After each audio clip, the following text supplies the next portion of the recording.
to install a murti made of wood. And number 3, I like to have it interactive. As many of you as possible should share something about their personal experiences of Shishigo Nitai, of the deities you might have seen here on the altar.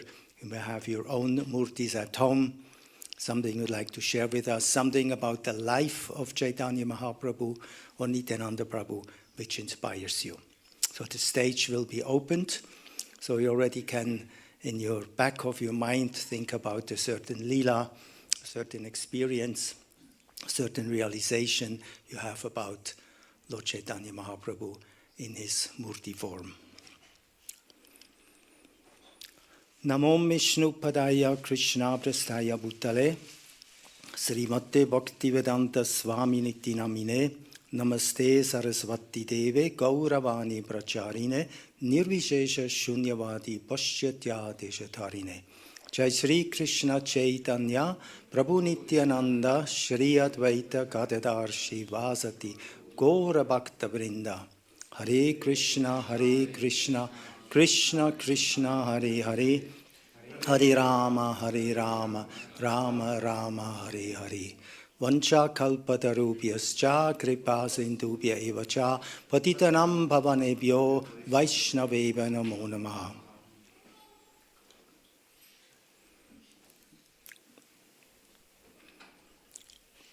How much time do we have? 1 hour? Sorry? Till 8 o'clock, 45 more minutes. Okay, we make it short. Ye atang mam rappadyante tang stathai vibhachamyaham mama vartmanu vartamte manushya partha sarvasyaha. As all surrender unto me, Krishna speaks, or as people approach me, I reward them, or I reveal myself accordingly. Everyone follows my path in all respects, O son of Pritha, which is another name of Arjuna. Srila Prabhupada's purport. Everyone is searching for Krishna in the different aspects of his manifestations. Krishna, the Supreme Personality of Godhead, is partially realized in his impersonal Brahmajyoti effulgence as the all-pervading Supersoul dwelling within everything, including the particles of atoms. But Krishna is fully realized only by his pure devotees. Consequently, Krishna is the object of everyone's realization, and thus anyone and everyone is satisfied according to one's desires to have him. One devotee may want Krishna as Supreme Master, another as his personal friend, another as his son, and still another as his lover. Krishna rewards all the devotees equally, according to their different intensities of love for him. In the material world, the same reciprocations of feelings are there, and they are equally exchanged by the Lord with the different types of worshippers. The pure devotees, both here and in the transcendental abode, associate with him in person and are able to render personal service to the Lord and thus derive transcendental bliss in his loving service. As for those who are impersonalists and who want to commit spiritual suicide by annihilating the individual existence of the living entity, Krishna helps also by absorbing them into his effulgence. Such impersonalists do not agree to accept the eternal, blissful personality of Godhead. Consequently, they cannot relish the bliss of transcendental personal service to the Lord, having extinguished their individuality. Some of them, who are not firmly situated even in the impersonal existence, return to this material field to exhibit their dormant desires for activities. They are not admitted into the spiritual planets, but they are again given a chance to act on the material planets. For those who are fruitive workers, the Lord awards the desired results of their prescribed duties, as the Yageshvara, and those who are yogis seeking mystic powers are awarded with such powers. In other words, everyone is dependent for success upon his mercy alone. And all kinds of spiritual processes are but different degrees of success on the same path. Unless, therefore, one comes to the highest perfection of Krishna consciousness, all attempts remain imperfect, as is stated in the Srimad Bhagavatam, Canto 2, Chapter 3, verse 10. Akama sarva kamo va moksha kama udaradi tivrena bhakti yogena yacheta purusham param. Whether one is without desire, the condition of the devotees, or is desirous of all fruitive results, or is after liberation, one should, with all efforts, try to worship the Supreme Personality of Godhead for complete perfection, culminating in Krishna consciousness.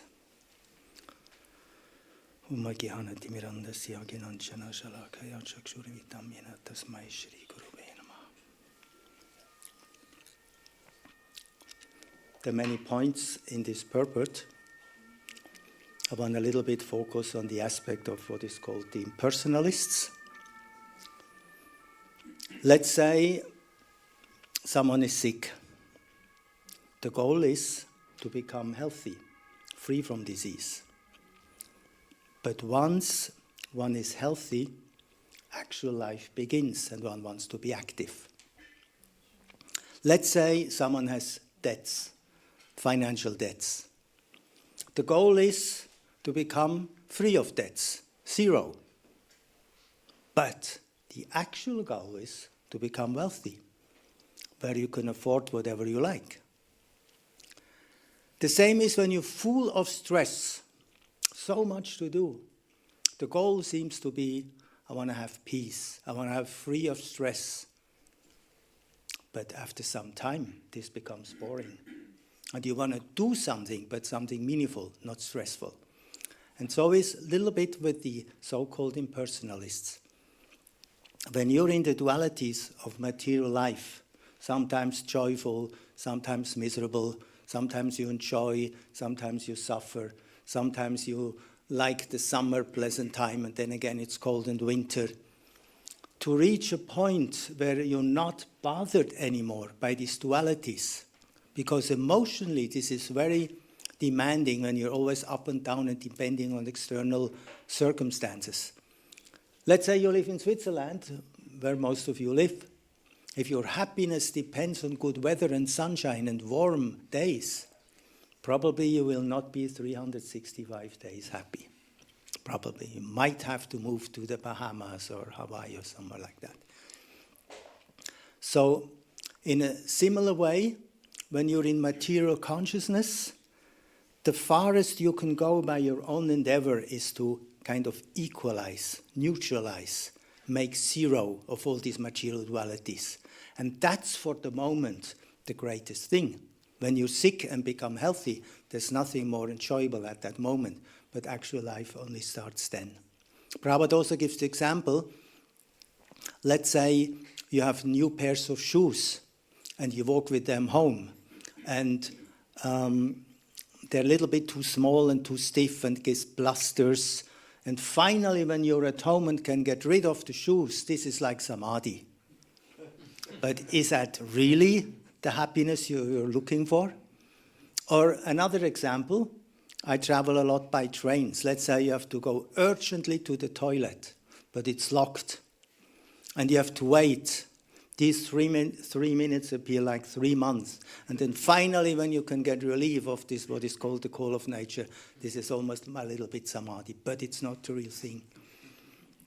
And Prabhupada gives the example, then when you achieved that so-called oneness, that Brahman realization, that nirvana, that state of total equal state of being and neutrality, if you are able to go further and don't know about bhakti yoga, all you can do is go back to the material plane. But what we do?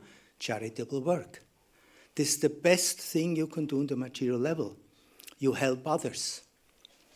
So on your own, you can maximum reach maybe nirvana, maybe Brahman realization, maybe this neutral stage where these dualities go away through meditation, through tapasya, through renouncing the external material aspects. But to come to Krishna, You need a revelation. When I have troubles with relationships here, when I have troubles with forms here, this form may be a mosquito, this form may be another human being which troubles me, then I think the goal would be no forms, no dualities, no exchanges, because my relationships might have given troubles, and I want to achieve that. And what we have through Bhagavad Gita, through Krishna consciousness, through the Guru Parampara, is a revelation. There is form, there is exchange, there is love beyond the material level. But on our own, you cannot achieve that. That's why it is said, although there are sometimes different interpretations, we have everything in us, Satchit Ananda, except, who knows that? Sometimes the opinions differ, bhakti, especially pure bhakti. Krishna has to give that to you. Krishna gives that to you, but he's a little bit cautious to whom he gives it. Why?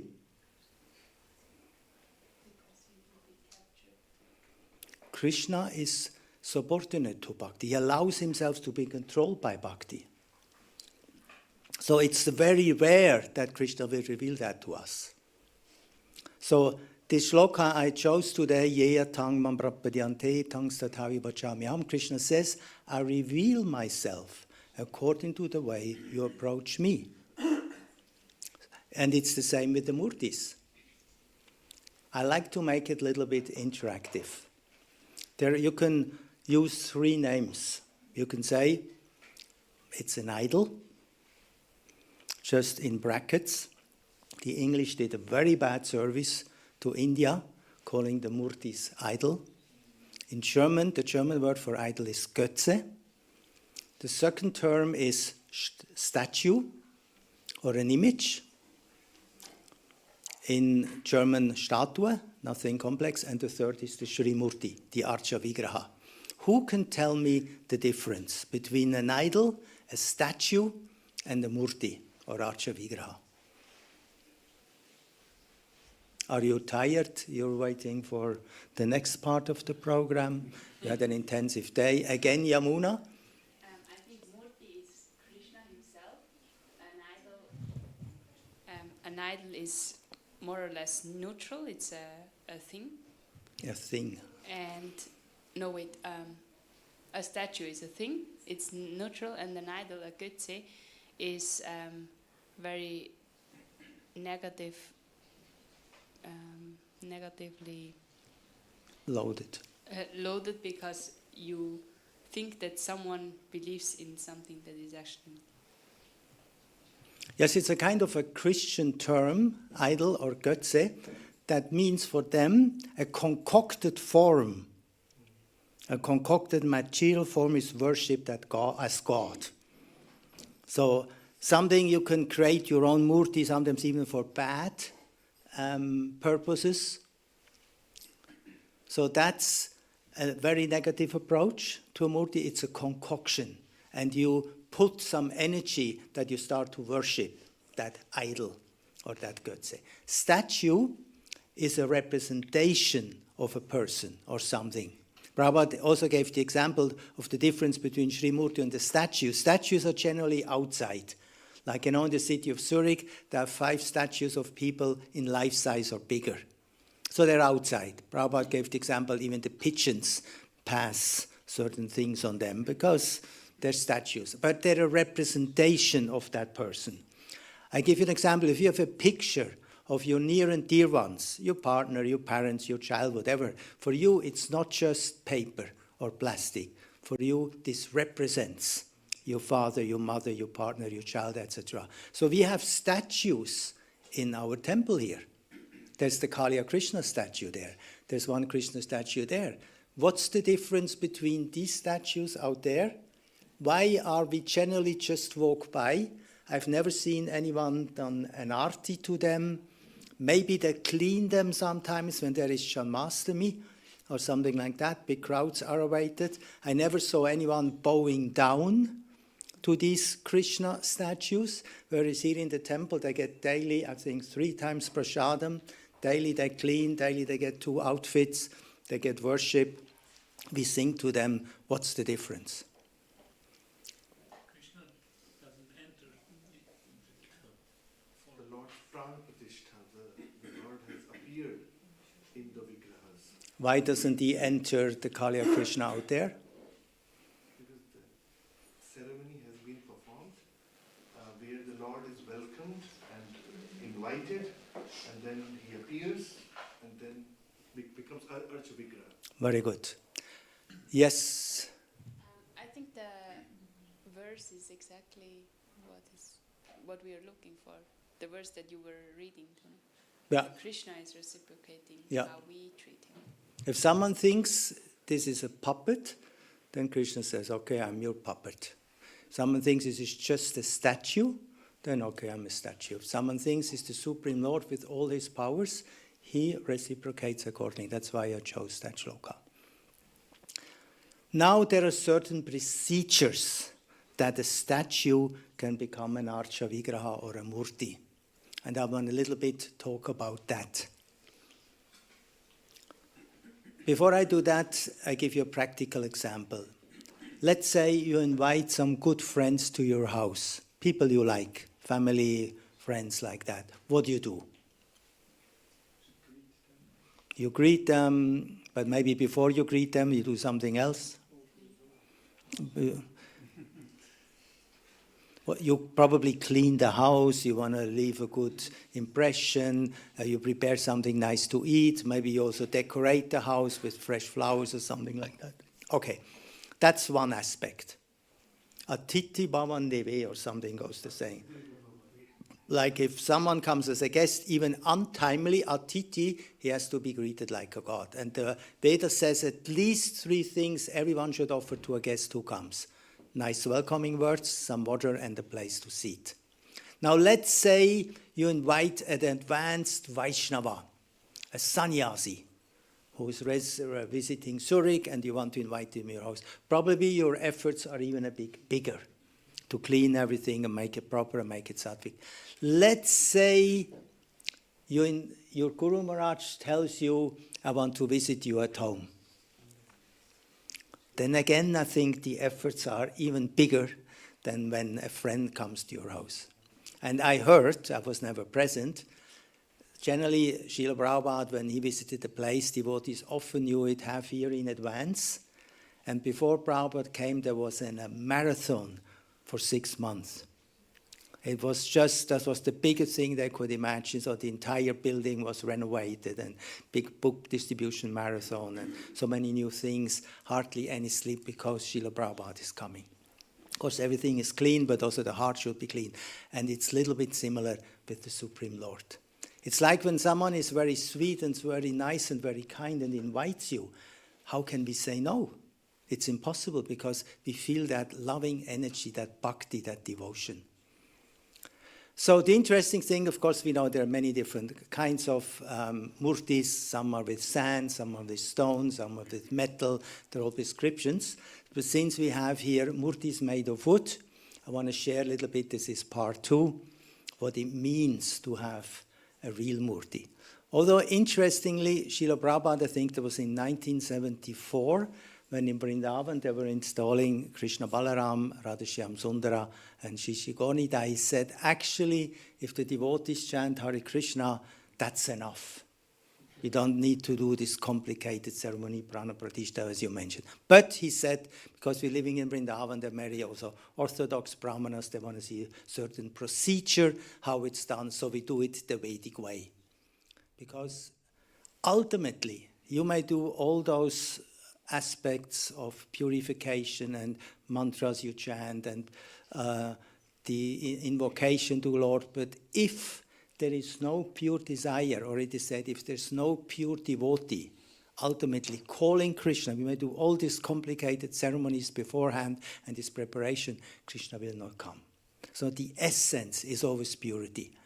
But it's a little bit similar, a Brahmana, let's say a Vedic Brahmana, an Orthodox Brahmana, he's not working for money. He doesn't have to make money, but he's very busy with mantras. Like if he takes a shower, which we just generally put some water and then dry ourselves, stuff like that. There are mantras involved, there is a procedure involved, there's a certain sequence involved. He cannot just put Achman in 1 minute and then run on the altar. So many complex things are done for 2 reasons. One reason is to keep him busy. Otherwise, he may have different ideas because he doesn't have to work. And second, it makes him pure. Purity, Prabhupada said it, cleanliness is next to godliness. If we want Krishna to appear, purity is the main ingredient. So, murti in wood. Brahmanas choose certain trees, which they consider, according to some descriptions of certain Puranas, suitable for the murti. Then, before they cut, there are 2 aspects to consider. There is some living entity in that tree. Genius luci, who speaks Latin here? Maybe some special spirit is there who's there for the protection of an entire area. So you first have to humbly request them to kindly leave that tree so the tree is empty and pure and can be used. And then there is a certain time, a certain period, a certain auspicious time to cut the tree. It's not just, oh, we want the deity, also cut this tree. It's all ruled according to different influence of the stars. Then comes what is called the Shilpin. Shilpin is the person who cuts the murti. His procedure before he does it is actually he purifies himself through mantras and, of course, shower and cloth. But then he's going in a deep meditation. And the goal is in his mind's eye, as it is described. He visualizes the form he's going to create through that murti. It's a revelation. The purer he is, the more bhakti he has, the clearer Krishna manifests himself and show him that's the form you're going to create where I will enter. So only after he gets that visualization, he starts. And for him also, it's not like a normal, you can say, Shudra or artwork. I'm creating a form of the Lord where the Lord is requested, begged to kindly, mercifully enter. And like we don't allow anyone to enter anywhere, especially in our private quarters, so Krishna will also not go anywhere. So you want to make sure it's pure, it's nice, and of course it's suitable. So once that form is created by the Shilpin, the next thing is the purification aspect. Purification, sometimes subtle purifications,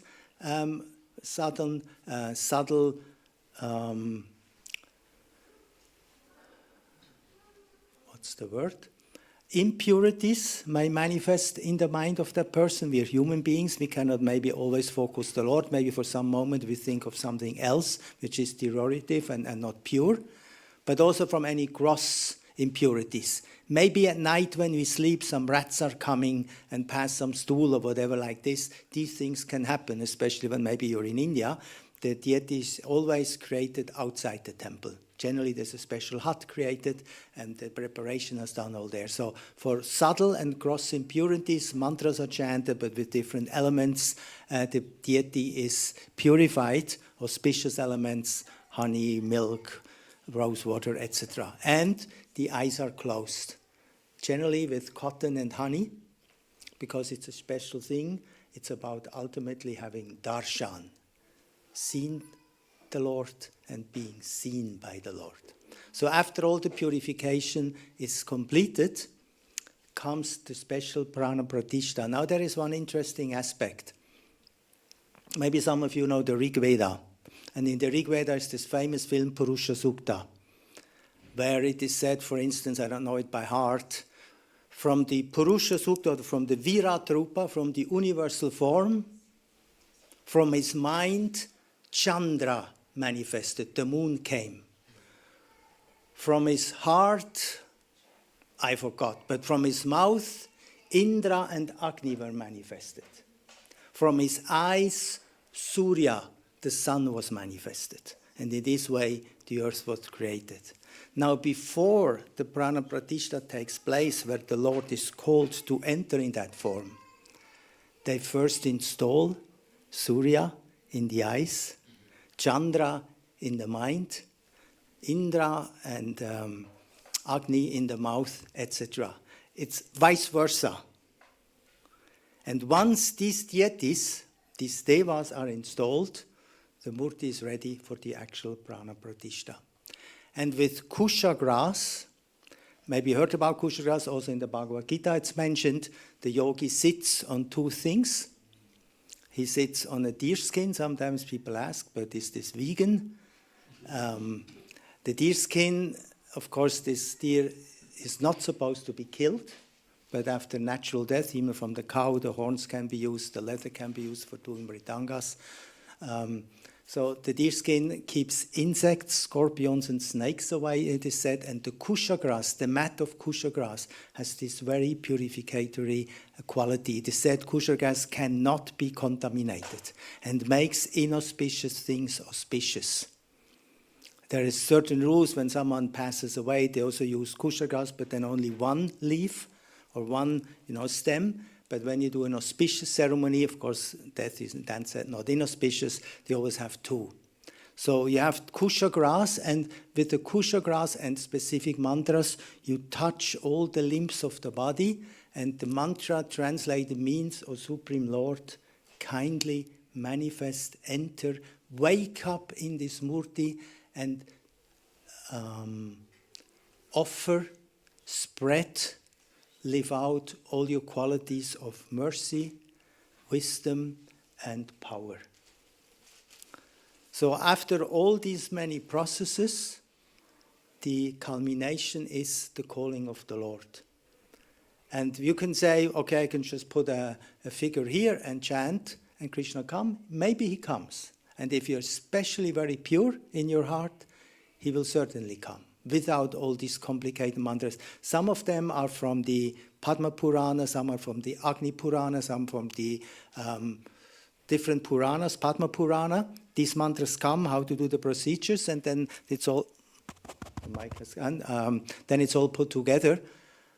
But I think it's helpful when you use these procedures, knowing well it's ultimately not about these external formalities, it's ultimately about the purity in your heart. But it helps to develop that purity, because you're not inviting a mosquito in your building or a cat or a dog, but you're inviting the Supreme Lord. So it's recommended to prepare yourself accordingly and be aware. And one interesting aspect is Prabhupada was very, very serious on one point. Once you install a deity, you can never stop it with the worship. As Rasa Shraya was telling it, hopefully after 51 years, we can do it eternally. That is the procedure. Once you invite Krishna, you cannot send him back again. You can maybe put him to sleep. That's possible at a certain thing, but especially when it's in a public building, like a temple, then this worship can never stop. On one hand, it's serious. On one hand, it's all about pure bhakti. And I think the combination of both are important, but Krishna allows himself to be captivated by pure bhakti. Nothing else can impress him. We may be big and famous and wealthy and all these things, but pure bhakti is the aspect. And the interesting thing is, when Krishna manifests in this deity, those who see him will also feel something. I remember many years ago when I was living still in the temple, I had some guests coming here, they saw the first time the altar, and one person said, I can understand. The more spiritually I'm advanced, the more I can understand this is not a statue, but the divine Lord manifesting on the altar. And I think all of us, in different degrees, and we have different natures, feel something special. It's unique to come into this building. I mentioned that just 1 hour before to some devotees. 40 years or more, kirtan, japa, deity worship. I think if you're not totally unsensitive, when you just enter the door, not just the smell and the special people with the special cloths, just the energy is totally different. Again, it becomes different and more intense when you enter the temple room. And again, it changes and goes to a higher degree of spiritual energy, Krishna conscious energy. When the curtain opens, we have darshan. But again, yeya tang mam prapadyante tang stataivi pachamyaham. The way we approach Krishna, the way he reveals ourselves to us. So I want to conclude the second part with that aspect.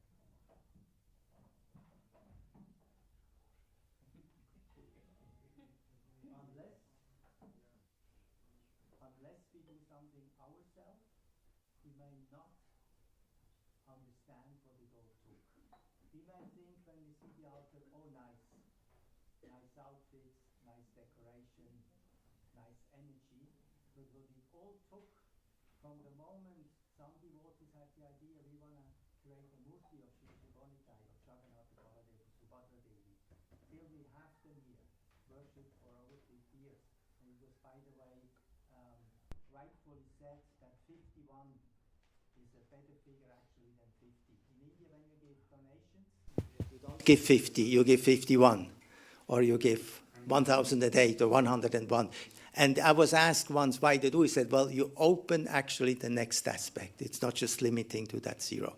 So 51 can be considered in that sense auspicious. But on the other hand, it's every day auspicious to see Krishna and have the possibility to be seen by Krishna. That's the word of darshan, as I mentioned before. To see Krishna and to be seen by Krishna. But seeing in India, in Vedic culture, is actually understanding. Maybe you know about the philosophical system, the 6 darshanas, the 6 waves, there's Nyaya, there is Sankhya, there are different philosophical systems, but they're called darshana. Seeing is understanding, and understanding is seeing. It's the complete knowledge. So my aspect to finish the second part is, when you see the deities, be a little bit aware, it's ultimately a desire or desires of several sincere devotees that Gaura manifested.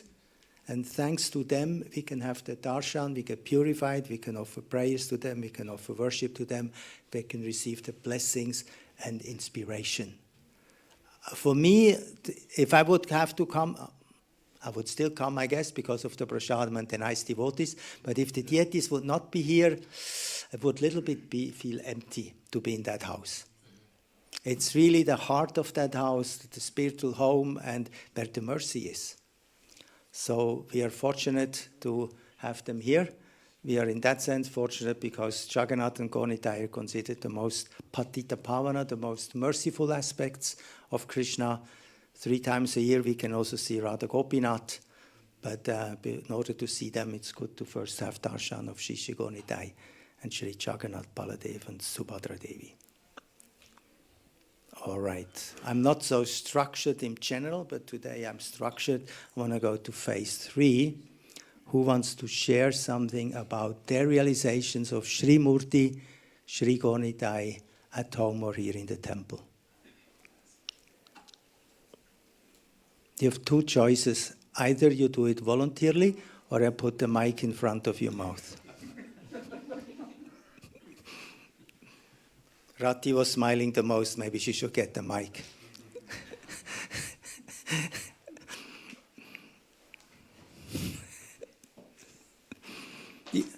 You want to say something? You may put your hands up. You adopted too much to Switzerland. Swiss people are generally very reserved and very shy and introverted. If you would be in America, there would be 108 hands up, or at least 51. Okay, Yamuna, you are asking 3 times a question. I'm sure you have something to share. You break the ice. Thank you so much for your sharing. And yeah, as you said, this is really the heart when we enter here. And I heard from many people also that they say when they enter here, they feel like I'm home.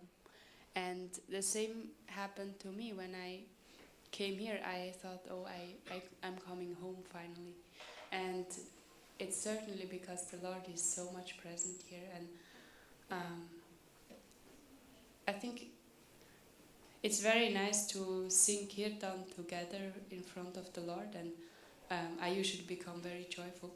But then when we spend time alone with the Lord, we feel that He is actually there really only for you. And yeah, I think this is very beautiful that we can feel the deities in this way, in this very personal way. And yeah, at one point, probably He will show Himself also more and more in the form that you love the most. Like you were also mentioning Krishna as this, or it was in the purport, I think, different relationships with each and everyone, and more and more you can feel actually the Jagannath is Krishna, Shyama Sundar, in the form that you love the most, and it's very beautiful. I'm very grateful that I'm able to be here, and yeah, this is the greatest fortune that we can have, actually, that we are able to visit the Lord in this way, very simple way. Thank you. Jai Gurudev, who was there in 1974 when the deities was installed, said something interesting last time he was here. He said, yeah, they were there in Geneva in 1974. I could feel after the Prana Pratishta they were present. But seeing them after 50 years, I feel, he says, Nitai is so much more present than they were present back in Geneva. It's a nice comparison. Any more statements, realizations? Yes, please.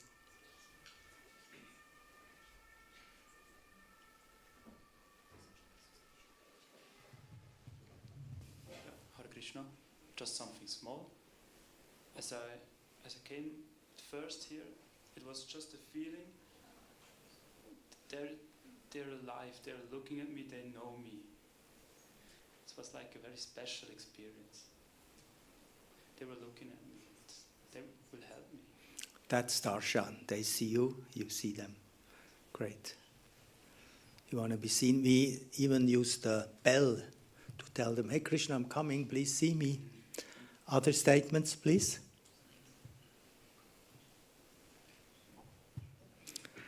What is so special with deities and also here Gorintais is if you worship them nicely, they will, as you said, reciprocate, you will see it. And I think this we can feel that also if they are satisfied with you, that you, like even if you go outside of this temple, you will still carry them and say, I am doing this for you, Gaura-Nitai. So I think in this way they are really reciprocal, and I feel here they are really close and personal. And I also think that Prabhupada mentioned that when we have deities at home, we should see them as an expansion of the deities in the temple. So in this way, they are always with us. Sometimes I feel or I felt that Nityananda is looking angrily at me. He was a little bit angry. Did anyone make this kind of realizations, or are Gaura-Nitai and Jagannath always only smiling at you? Also, Nityananda, but he changed. It changes quickly. It's avadut.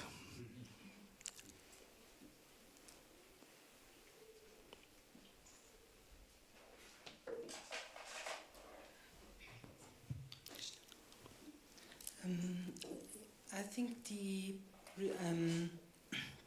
connection with the deities is also about seva.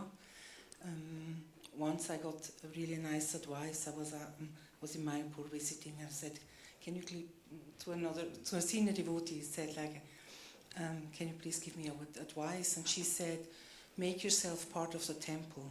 Do something, some service. As soon as you do service, you are not visitor anymore. You are servant of the deities." And yeah, I think by service one can really get in connection with the deities. And I would just like to share what is going on now on the altar. No, we had already the party, and Gaura-Nitai is now getting dressed for the night, and the chotas, the two small ones, they will put on as well the night dress, and they have wooden beds, and we put them literally to the beds. they will get a small bowl of sweet rice and one feeds them with a spoon. So they're really on the bed and they get the sweet rice, they get some tambulam as well, that they really can sleep or pretend to sleep, and then they get some water and we put them in the bed and they will get a foot massage as well. So we massage their lotus feet, or we are allowed to massage their lotus feet, and then there are different blankets according to the season. Then we look which blankets they get and we cover them, and then there are some mantras to chant as well. And it's not every day the same. Sometimes you feel like they don't even want to get on the pajamas, so they're really living. It's a very personal service, and please get initiation. Come on the altar, and you will also get this personal service to them. It's such a nectar. And if you need some more inspiration, maybe soon we'll be having finally the deity brochure ready. It was supposed to be last year ready. 50 years of Gaura, 40 years of Jagannath. Many devotees wrote there. They were here by the Prana Pratishta and they did their service, and I did the editing. It was for me very, very inspiring. I felt much closer to the deities, listening and reading these personal stories, how different devotees first had this realization and how things over time were manifesting in a much more glorious way. So please shower your blessing onto Shyam Sundarish. You can finish the layout very quickly. So hopefully this year, now it's already October, we'll be able to offer this brochure to the lordships and then to you all. Some texts are in German and some texts will be in English. So it took, unfortunately, a longer time because we had some difficulty with the graphic person. But now things look very positive. We have like 3 minutes. Any more realizations, some nectar to joy? In German we say, geteilte Freude ist doppelte Freude. So please, if you want to get more nectar, you have to share it with us. Gokula. He's our bliss devotee, you know that. I want to share actually 2 things, and for me, if you go to many temples, you will always ask which deity is the most beautiful, and Mandali Bhadra gave a very nice answer, and I guess Bhadra Kari Prabhu gave the same answer. The deity which you serve, this is the most beautiful deity, because you make a personal connection with this person, with this deity, and then suddenly this person lives in your life, and you will see magic. That's also what Radha Madhava said, huh? In Mayapur, yeah. And the second point I just forgot. Okay, you can give the mic to Rati.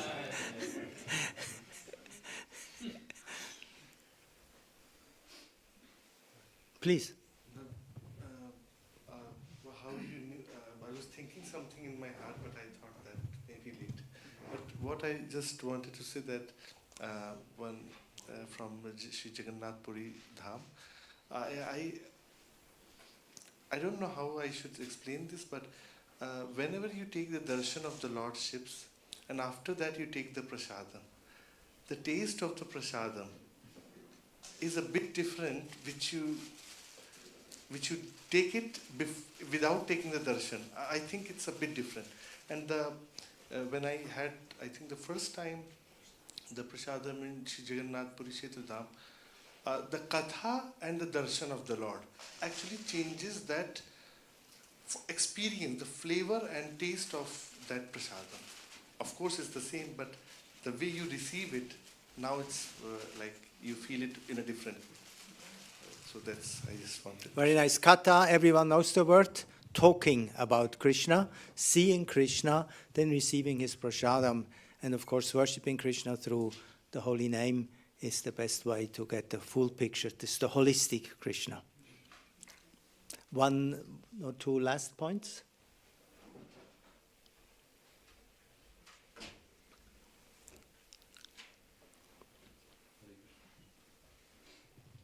Hare Krishna. So, this is my first time in Zurich. I was in Frankfurt for some office work. I didn't know today is the installation of Nitai Gauranga. So, at my home also we serve Nitai, Shishi Nitai Gauranga. So, in Frankfurt, I was not with devotees. I was, barely just completing my rounds and everything, and I was praying to my deities that why have you sent me here like that.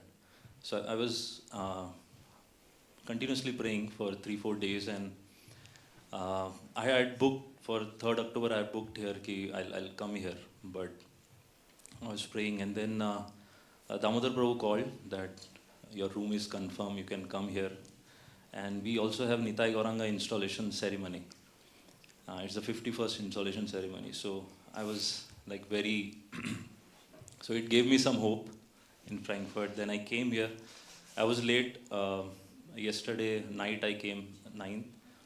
But as soon as I entered the gate, it was as if like, now be peaceful and just be comfortable. Right? I felt somebody, caring for me, and then Adikeshwar Prabhu took me to the room and everything. And in the morning when I came for darshan of Nitai Gauranga, I was missing my Nitai Gauranga, and when I saw them, I said, thank you so much. And then it was as if Nityanand Prabhu was saying, so you slept well, now your heart is specified. And I mean, that was really wonderful. They are just wonderful deities. So thank you to all the sweet devotees who are serving so nicely. Hare Krishna. And they care for us. Yes. One last point, maybe your neighbor. Me. I was hoping you wouldn't ask me, because I used to be temple president in Chile. So we had this altar, we had, it's a little bit of a pastime I'm not very proud of, but I was a temple president and there was always shortage of brahmanas worshipping, and the South Americans are a little bit like, they put anything on the altar, whatever. So we had Govardhan Shila, we had Shalagram Shila, Ugra Nishingha, we had Nishingha deity, and then so on. My mentality was like, let's just simplify this. Why so many deities in a small altar, small temple? So I wrote one GBC. I said, we're worshipping Govardhan Shila here. It's not really. He said, yes, this is not proper that we just worship Govardhan Shila. Somebody brought it from India, and they put it on the altar, and Shalagram Shilas. So I had 3 GBCs, so I asked them, and one said, yes, we should simplify. But then Jayapataka Maharaj also was my GBC, and he started arguing and saying, no, this is Govardhan.